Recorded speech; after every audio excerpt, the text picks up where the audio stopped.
This is Connie Johnson.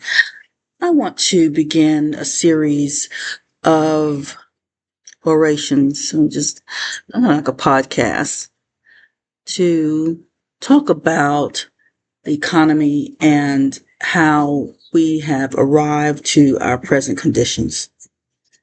It's quite simple to look at our government to understand why groups of people have succeeded and others have not been as active in receiving disbursements from government. I talk about this all the time. You know that. I talk about the differences in the contractual provisions for different races of people. We have in different states have varying opportunities for contracts. When it comes to African Americans or blacks, but we're not all African blacks. Many of America's black people are from um, Israel, from uh, Turkey. We're from different places that are in the northern areas of Africa, Egypt. We were predominantly black people as recent as 25,000 years ago. We were almost all black. So we come from different places around the world. We're not all entering this nation of America as Africans. My my generations arrived through the southern areas of the country, coming from Spain, then entering through the Caribbean areas on the ships that were managed and owned by Columbus. We were being removed from Spain because our religious views were different and we controlled most of the economy there. We had conquered Spain as Moors. We were called Moors, I believe, named after some countries in northern Africa, Morocco, those types of names. You find more the in the development of names of cities and towns. And if you follow those names in the African nations or countries surrounding Africa, you'll find that we're mostly Turkish and we are black. And we were thrown out of, conquered really. The reverse happened in the 1400s, towards the end of the 1400s, when we were transported by Columbus to what was supposed to be India, but ended up being South America and the Caribbean areas. And then we eventually migrated to Northern America. So we were here prior to colonization. Before the colonies began and were structured by the British and the French, we were here, mostly as Cherokee Indians on the East Coast and other natives on the West Coast. So please know that it's important to know that, not to feel as if Africa is not what we crave to be. I love, Africa's the most beautiful continent on earth. We are all African, everyone on this earth. So that's what I want to say. We're all African. It's not that we're ashamed of being African, to make sure that we know where we stem from. To know where you stem from gives you clarity on history and why your economy is the way it is. People fear you from situations and experiences from centuries ago. When they find out and they look at your records and they don't see any slavery in your family at all, they look at you differently.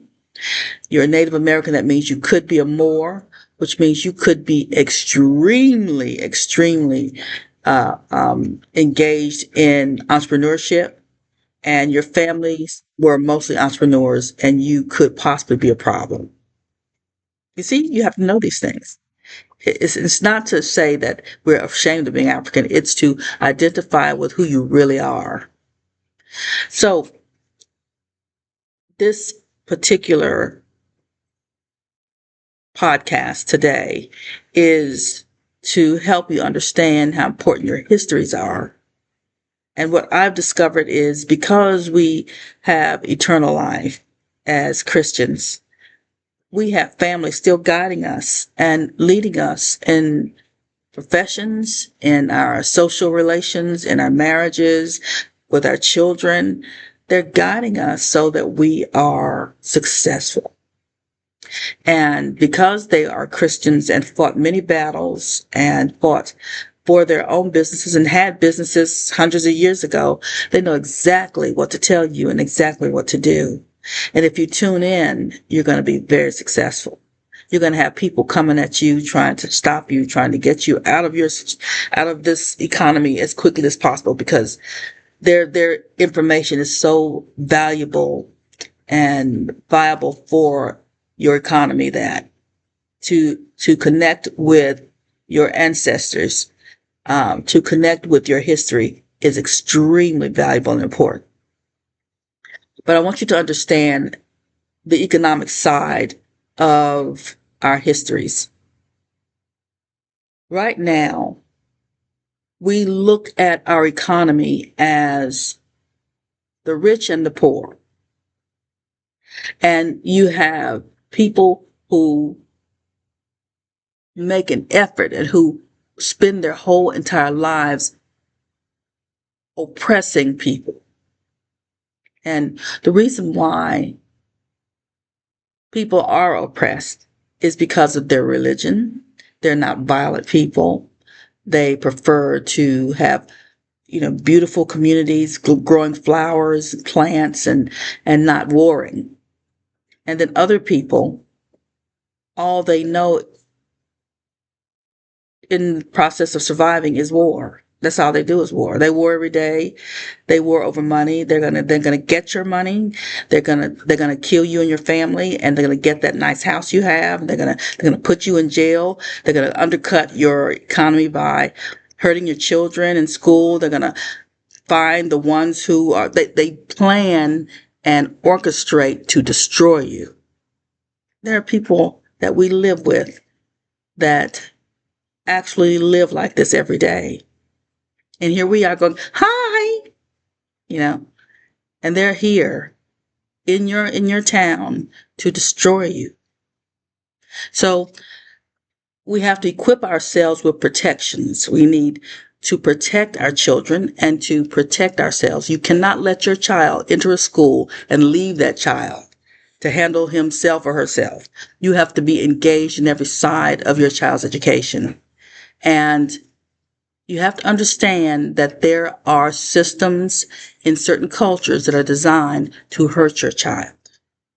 So you want to know what the standardized tests are. You want to know who his teachers are. You want to know what the lesson plan is. And you want to study the lesson plans. And you want to make sure that child has every tool on earth to study and know what that teacher is presenting. And when it comes to our economy in general, what I'm going to leave you with today is we are very naive when it comes to relations and when it comes to economy and government. Because the key warring tool was books. When we were denied books, especially those who were trapped into that system of poverty by characterizing us as a group called Negroes or blacks, when we categorize each other by name, that gives other groups that are very, very violent and oppressive opportunities to be violent and oppressive to certain groups.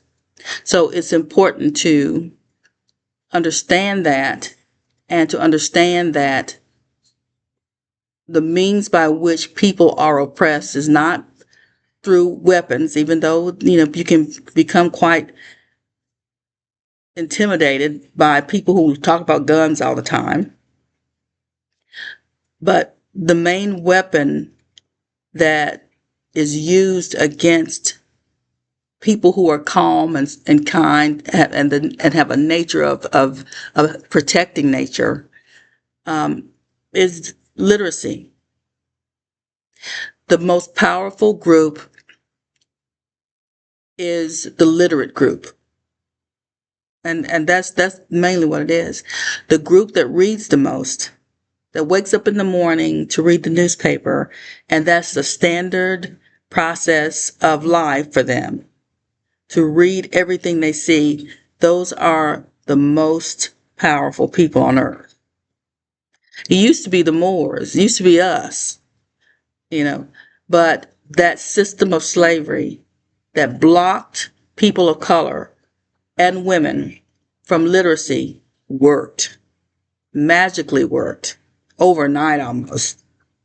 To deny information, to deny literacy, weakens and critically enslaves people. And if you want to categorize people and define people by color to identify them, immediately identify them, that's the most effective way of destroying a group of people, removing literacy and making reading a crime and making literacy something only nerds or only white people do. Literacy started in Africa amongst black people and is what made Egypt powerful. So it's important to understand that the media is always what you want to pursue to make sure that the truth is being spoken and the truth is being written for all to read. And you don't ever want to, in this age where every side corner has a media developer or a publisher of websites and newspapers, you want to make sure that you use valid sources, because even today, the valid sources are lying to support a group or to support their own interests and their own dollars. I beckon you to make certain that your children read every morning.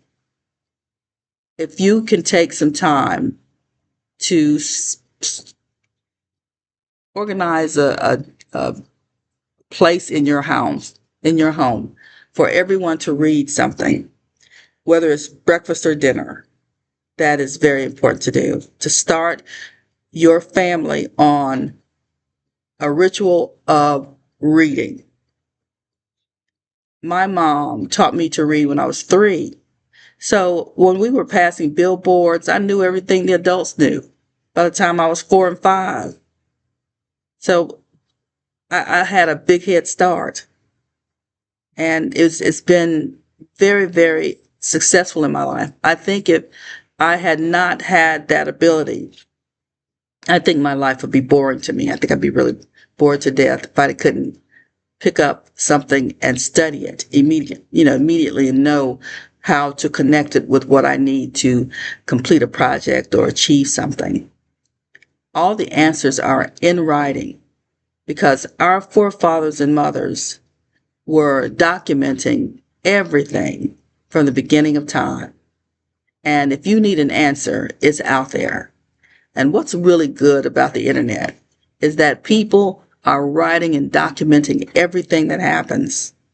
And when you're comparing our day with their days, it's magical and fun.